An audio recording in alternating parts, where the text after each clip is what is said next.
మరి మీ రాజకీయ నాయకులు ఎందుకని గవర్నమెంట్ హాస్పిటల్‌లో ట్రీట్మెంట్ తీసుకుంటలేరు? ఎందుకని మీ రాజకీయ నాయకుల పిల్లలు గవర్నమెంట్ స్కూలు, కాలేజీలో చదువుకుంటలేరు? ఎందుకు మీకు నమ్మకం లేదా? గవర్నమెంట్ స్కూలు, కాలేజీల మీద, గవర్నమెంట్ దవాఖానల మీద? మరి మీకే నమ్మకం లేకపోతే ప్రజలకెట్లా నమ్మకం వత్తది? నమస్తే సార్. నమస్తే నమస్తే. అంత మంచిదేనా? అంత బాగే. రేపు మీ నియోజకవర్గం గురించి కొద్దిగా ఏంది బాగానే చెప్తాను. నన్ను మాట్లాడేది ఏంది? చెప్పురు సార్, కానీ సాగదీయకుర్రి. ప్రభుత్వం మాదే ఉంది. రాబోయే 10 సంవత్సరాలు కూడా మా పార్టీ అధికారం ఉంటుంది. ప్రజలు సంతోషంగా ఉన్నారు. ఇప్పుడు ఎలక్షన్ పెట్టినా కూడా ప్రజలు మాకే ఓటేస్తారు. రాజకీయ నాయకులందరికీ ఇట్లా అనుకునే బతకాలి. మీరు ఎమ్మెల్యే గెలిచిన తర్వాత మీ ఆస్తిపాస్తులు బాగా పెరిగినాయి కదా సార్, మీరేమంటారు? పెట్టుబడి పెట్టినా సంపాదించుకున్నా అలా తప్పేముంది? సంపాదించుకోవద్దేంది? ఇప్పుడు మీ పార్టీ అధికారంలో ఉంది. మీరు ఆడింది ఆట, పాడిందా పాట? ఏంది అది దందాలు అంటున్నావు? ప్రజలు నన్ను ఏదో దందాలు సెటిల్మెంట్ చేసినట్టు ప్రజలు నన్ను అపార్థం చేసుకుంటారు. మీ దందాల బిజినెస్లు, మీ బిజినెస్ దందాలు అంటున్నారు సార్. రెండు ఒకటే కదా సార్? ఢిల్లీ నుంచి ఢిల్లీ దాకా ఉన్న అన్ని రాజకీయ పార్టీలకు సంబంధించిన లీడర్లు పార్టీలకు అతీతంగా గవర్నమెంట్ స్కూళ్ళల్లో మీ పిల్లలు చదువుకోవాలి, గవర్నమెంట్ హాస్పిటల్లో మీరు మీ కుటుంబ సభ్యులు ట్రీట్మెంట్ తీసుకుంటేనే ప్రజలందరికీ నమ్మకం కలుగుతుంది. అందరికీ నమస్తే. ఈ రోజు మీ నియోజకవర్గ ఎమ్మెల్యే మనకు అందుబాటులో ఉన్నాడు. ఇంటర్వ్యూ ఇస్తా అని చెప్పి ఆగమనం అవుతుండు. మన వాళ్ళ మాడి తోటలు ఉన్నాం. మరి ఆయనను అడిగి వాళ్ళ నియోజకవర్గం గురించి ఏం చెప్తాడో ఆయన మాటల్లోనే తెలుసుకుందాం. నమస్తే సార్. నమస్తే నమస్తే. అంత మంచిదేనా? అంత బాగే. ఇంకా మీ నియోజకవర్గం ఎట్లుంది? మంచిగా ఉంది. మంచిగా ఉందా? కొద్దిగా ఎప్పుడు మీ నియోజకవర్గం గురించి కొద్దిగా ఏంది బాగానే చెప్తాను. ముందుగా నన్ను గెలిపించిన ప్రజలకు ధన్యవాదములు. సరే వాళ్ళు పక్కకిట్టుర్రి, ముందుగా మ్యాటర్లకు రావాలి. మీరు నేనేం అడిగినా మీరేం చెప్తుర్రు? అరే ఏందే మీరు ఇట్లా నమ్ముతారు? నన్ను మాట్లాడేది ఏంది? పాపం ఫీల్ అయినట్టున్నారు. చెప్పురు సార్, కానీ సాగదీయకుర్రి. అభివృద్ధి బాగానే చేసిన, స్కూల్ కట్టించిన, కాలేజీలు కట్టించిన, రోడ్లు వేసిన, ప్రభుత్వ పథకాలు అందరికీ అందించిన. బగ్గా అభివృద్ధి చేసినా అని గివే చెప్పిండంటే అభివృద్ధి ఏం చేయలేదు అనుకుంటా. ప్రజలారా మీకు అర్థమైందా? మీ వాడు పెద్ద పని దొంగ అని. మీకేం పని చేసిండో చెప్పమంటే బగ్గా చెప్తాను పెద్ద పెద్ద మాటలు నరికి గివే చెప్పి సల్లబడ్డాడు. ఇంకా చెప్పురు సార్, మీ పార్టీ అధికారంలో ఉంది కదా, మీ ప్రభుత్వం ఎట్లుంది? మీ ప్రజలు ఏమంటారు? ప్రభుత్వం మాదే ఉంది. రాబోయే 10 సంవత్సరాలు కూడా మా పార్టీ అధికారం ఉంటుంది. ప్రజలు సంతోషంగా ఉన్నారు. ఇప్పుడు ఎలక్షన్ పెట్టినా కూడా ప్రజలు మాకే ఓటేస్తారు. మీరు అంత నమ్మకంగా ఉన్నారంట. అది తప్ప, అది తప్ప. రాజకీయ నాయకులందరికి ఇట్లా అనుకునే బతకాలి. ఎలక్షన్లు జరిగితే తప్ప తెలియదు ఎవరికి వెళ్తారనేది. రాజకీయ నాయకులందరికి ఇట్లా అనుకునే బతకాలి. ఎలక్షన్లు జరిగితే తప్ప తెలియదు ఎవరికి వెళ్తారనేది. మీరు ఎమ్మెల్యే గెలిచిన తర్వాత మీ ఆస్తిపాస్తులు బాగా పెరిగినాయి కదా సార్, మీరేమంటారు? అదే నాకు బిజినెస్ ఉన్నాయి, పెట్టుబడి పెట్టినా సంపాదించుకున్నా అలా తప్పేముంది? సంపాదించుకోవద్దేంది? సంపాదించుకోరు సార్, ఇంకేముంది? 5 సంవత్సరాలు మీదే కదా, ఎంత సంపాదించుకోర్రి. మీరు ఎలక్షన్లో కోట్లు ఖర్చు పెట్టి గెలిచేది 5 సంవత్సరాలు జనం దగ్గర దోసుకోవడానికే కదా. దోసుకోర్రి మీ ఇష్టం వచ్చినంత. మీరేమన్నా కష్టపడి సంపాదిస్తుర్రా? ప్రజల సొమ్మునే దోసుకున్నాడు. ఏంది నువ్వు మొత్తం సెటిల్ చేస్తున్నావు అంత ఎట్టగారంగా మాట్లాడుతున్నావు?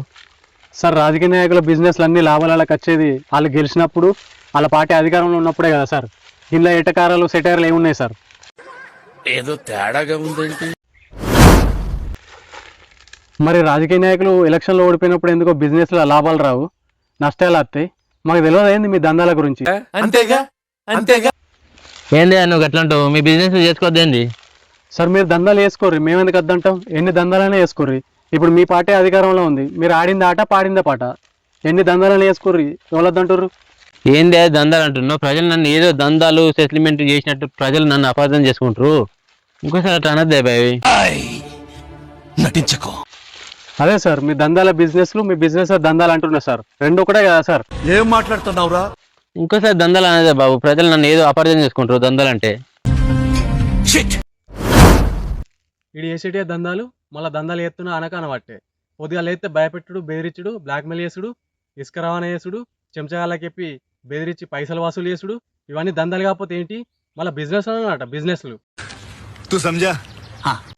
ఏమైందే బాబు, నీలో నువ్వే మాట్లాడుకుంటున్నావు? అదే లేదు సార్, మీ దందాలు కాదు, మీ బిజినెస్ ఏమై ఉంటాయని ఆలోచిస్తున్నా సార్. పెద్ద సమస్య వచ్చి పడిందే. మాకున్న బిజినెస్ ఏమున్నాయి బాయ్? మాకు 2-3 కార్లు ఉన్నాయి, 20-30 ఎకరాల భూమి ఉంది, గదే మాకు బిజినెస్ బాయ్. సార్, మీరు స్కూళ్ళు కాలేజీలు కట్టించిన అన్నారు కదా, మీ నియోజకవర్గంలో విద్యా వైద్యం గురించి చెప్పుర్రి. మా ప్రభుత్వం తరఫున మంచి కేర్ ఇస్తున్నా బాబు. మంచి హాస్పిటల్ కట్టించిన, స్కూల్ కట్టించిన, ప్రజలకు అన్ని సౌకర్యం కల్పించిన. అదంతా ప్రజల సొమ్మే కదా, ఏదో సొంత పైసలతో కట్టించినట్టు నేను స్కూల్ కట్టించిన, కాలేజ్ కట్టించిన అంటుండు. సార్ మీరు విద్యా వైద్యం గురించి బాగానే శ్రద్ధ తీసుకుంటారు కదా, మరి మీ రాజకీయ నాయకులు ఎందుకని గవర్నమెంట్ హాస్పిటల్లో ట్రీట్మెంట్ తీసుకుంటలేరు? ఎందుకని మీ రాజకీయ నాయకుల పిల్లలు గవర్నమెంట్ స్కూల్ కాలేజీలో చదువుకుంటలేరు? ఎందుకు మీకు నమ్మకం లేదా గవర్నమెంట్ స్కూల్ కాలేజీల మీద, గవర్నమెంట్ దవాఖాన మీద? మరి మీకే నమ్మకం లేకపోతే ప్రజలకు ఎట్లా నమ్మకం వస్తుంది? నా టైం అవుతుంది బాబు, నేను వెళ్తున్నాయి. సరే సార్, ఈ ఒక ప్రశ్నకు సమాధానం చెప్పండి సార్. బాబు నా టైం అవుతుంది, నాకు మీటింగ్ ఉందా? సార్ సార్ చూసిరు కదా, రాజకీయ నాయకులు అందరికీ ఇంతే. ఏ పార్టీ అధికారంలో ఉన్నా మేము విద్యా వైద్యానికి పెద్దపీట వేసినాం, ఇన్ని కోట్ల నిధులు ఇచ్చినాం అంటారు, స్కూల్ కట్టించినాం, కాలేజీలో కట్టించినాం అంటారు. కానీ వాళ్ళ పిల్లలు మాత్రం ఆ స్కూల్ కాలేజీలలో చదవరు. ఎందుకు? వాళ్ళకి నమ్మకం లేక.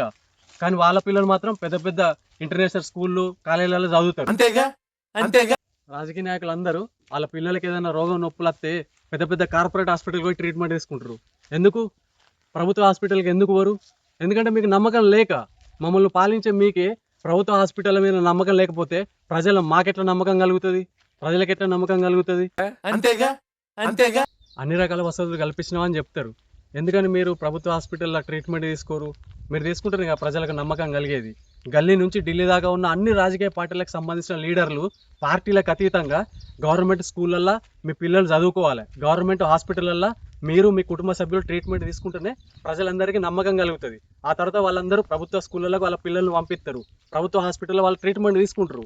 ముందు మీరు వాళ్ళకి నమ్మకం కలిగించేటట్టు మీ పిల్లల్ని ప్రభుత్వ స్కూళ్ళల్లో చదివిపియాలి, ప్రభుత్వ కాలేజీలలో చదివిపియాలి, ప్రభుత్వ హాస్పిటల్లో మీరు మీ కుటుంబ సభ్యులు ట్రీట్మెంట్ తీసుకోవాలి. అంతేగాని రాజకీయాల కోసం మేము ఇది చేసినాం అది చేసినాం అని చెప్పుడు ఎంతవరకు కరెక్ట్? ప్రజలారా మీరైనా ఒకసారి అర్థం చేసుకోరు, ఆలోచించుకోరు.